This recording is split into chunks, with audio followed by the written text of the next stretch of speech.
So, I have COVID.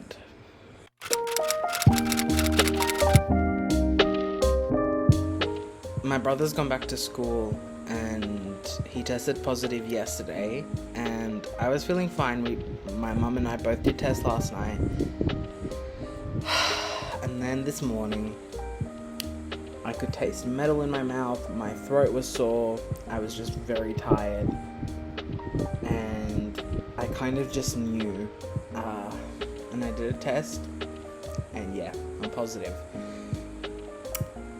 I was going to film a video today for tomorrow, or I guess when you're watching it, because today's Thursday for me, and it was going to be really fun, but all my filming equipment is in the studio, and I'm containing myself to this room. It's kind of scary, but I'm also oddly calm. Then I have like moments of like wild panic in my mind. I got a phlegmy cough, that kind of thing. The tiredness is bad. I was so close to getting through this whole pandemic without getting this shit in me, but my booster was booked for tomorrow, and I had to cancel because I have COVID. So that's fun. Yeah, I don't know what else to say. I made something cute that I think you guys would like. I made this little pumpkin pin cushion. It's not super neat, and it's stuffed with this fabric. I'm gonna undo it at some point and fill it with like proper like cushion filling fabric, because the needles don't go in. Needles? Yeah, they are needles. I'm a bit. The needles don't go in that easily, but I really love it. I think it's very cute. What else? I'm almost done with this, with the cushion that I'm making for my uncle's birthday, because he's a beekeeper. I sent out all my really cute Valentine's Day postcards to my friends. I haven't written much. I just have not had the energy, and I'm guessing now I know why. And I felt guilty for not being able to do things when it was literally the fact that I had an illness. Surprise, surprise. Yeah, I'm just gonna be ordering food, staying in my room. I've got a fan on, which is what the sound you can hear in the background is. I'm not turning it off because I've got a really bad fever and I want to cool down. It's also really hot today. Let me see what the weather is. The weather... It's 32 degrees and the humidity is 34. So it's not so bad, but still, it's quite hot. And I can't afford to let my fever go really high because I feel queasy, to be honest with you. Yeah. It's a very weird feeling. It's kind of surreal. I know a few people who've had COVID. All of them were vaxxed, and it was quite mild. I'm a very weak person. So I'm worried about how this is going to affect me, especially long term. I already have like nose issues, and I already have difficulty breathing because of that, and now I've got all this other stuff going on. And I did isolate from my mum. Whenever we were in a room, we didn't wear masks, which I started doing this morning when I started feeling unwell. But we stayed like at least 2 meters away from each other. And she was like, "Oh, you're overreacting. You should be fine." Luckily I did overreact. Sometimes anxiety is very useful. I'm currently listening to Alice Isn't Dead, which is such a wild ride. It's written by Joseph Fink, who did Welcome to Night Vale, and it's got similar vibes. I never finished Welcome to Night Vale, actually, which I really want to, but I'm so into audiobooks that I've got a lot of podcasts to catch up on. Anyway, there's kind of this thin line of like anxiety being portrayed as a superpower, which I'm not a fan of, because it's like, it's still a mental illness, it's still detrimental, it's still ruining your life. And like it's not every day you're gonna fight a massive monster and suddenly your anxiety is a blessing. It's not, it's really not. But there are moments where it's useful. Once I had a panic attack because I thought we'd sat on the couch and we'd squashed one of our cats, and then when we were looking for Legolas to take him to the vet, he was under the couch. And I had thought of that because no one else had panicked about him being under the couch. There are many situations where my anxiety has protected me. My paranoia has been helpful, because there's one theory about anxiety being like what do they call it? Like a vestigial remnant of ancestors. That people who were anxious used to be leaders of villages and of tribes, because they were always thinking about the worst case scenario and always planning for everything. And when emergencies happen, we actually handle it very well, because it's kind of like the Hulk, we're always anxious. So when something stressful happens, reality just meets our expectations and we deal okay with it.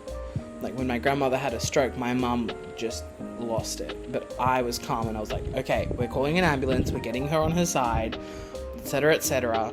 And I was the only one who could do anything about it. Other than that, Alice Isn't Dead is really good. I like how there are quotes that really feel relatable. Like there's a bit where she says that she's worried that one day she'll have a heart attack and won't know it because it'll feel like one of her panic attacks. And I was like, oof. That's so harsh but real. There's a lot that's really, really useful. Like, her anxiety is bad in her life, but there are moments where it's helpful. And I think listening to that while dealing with this was like perfect timing. I don't believe in God or any like spiritual power. I don't know. I feel like there's a force in the universe, not Star Wars force or anything, but I just feel like there's energy, vibes,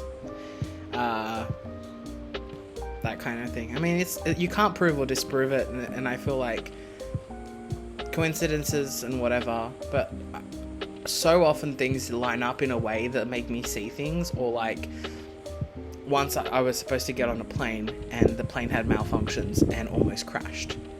Stuff like that. I know it sounds like it could just be a coincidence, but it's difficult to believe.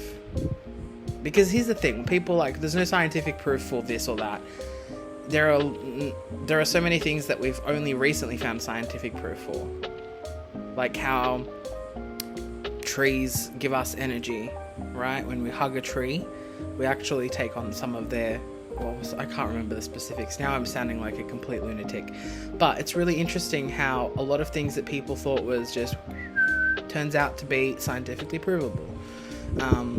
And I just think it's kind of shitty to like immediately throw it out the window and be like, it's not possible because we don't have proof for it. And it's like, no, it's possible because we don't have proof against it. Anyway, I'm rambling too much. I just wanted to make this video, like an old school photo booth on a Mac YouTube video. My symptoms are very, very metally taste in my mouth. That is ruining my life. I can taste things okay. I had a milkshake and some chips for lunch. I couldn't eat that much, which is weird. So yeah, loss of appetite. The metal taste is the worst. Cough is alright. The fever is kind of shitty, especially with this weather that we're having, 32 degrees, and that's Celsius, by the way.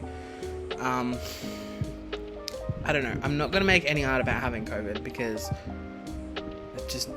it's so exhausting. Like, I'm also trans, but I don't make art about being trans, and I'm also queer, and I don't make art about being queer, like, in general.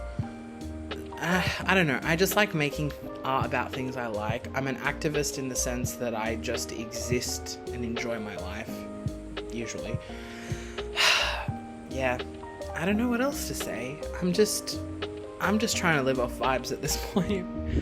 I really don't want to infect my mum because she's immunocompromised and has not been able to be vaccinated. And so,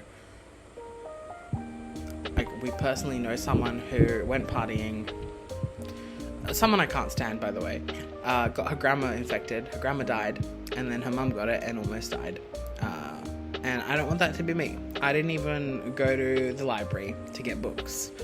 I just stayed home. I'd go to the supermarket once a week and told everyone else to stay home, even though we're not in a proper lockdown. Cases are so high, we just need to stay home. And it's sad that even when you do the right thing, there are people who don't. And so you get sick. and I'm kind of angry, and I don't know exactly where to place the blame, because it could be my brother's school, it could be that because he went to a party in a park, right, like a playground type thing. It could be some of those parents that their kid had a fever and they just didn't care, and like, yeah, they'll be fine. Like, not during COVID, dude. Check on your kids, figure out what's happening. His school said he was fine, which is another issue. It's kind of stressful, but I just want it to be over. Yeah, it's very weird. It feels like not being able to leave my room isn't that bad, but like knowing that I'm stuck here is also a weird feeling. It's very difficult to explain. I think the other thing is, like, I don't know when it's over, when I stop being contagious. Is it when I get another test done and it comes back negative? I need to do some more research on that. Right now I'm still in like a state of like trying to adjust to the realization. I'm trying to get support from friends and stuff. Yeah, I don't know. I'm tired and I'm gonna leave it at that. Hopefully next week's video will be slightly better. I do have my iPad in here. I could do a, what do you call it, time-lapse type talking video. Yeah, we'll see. To any of you who have COVID or have had COVID, boy, it's rough, huh? I'll see you guys next week.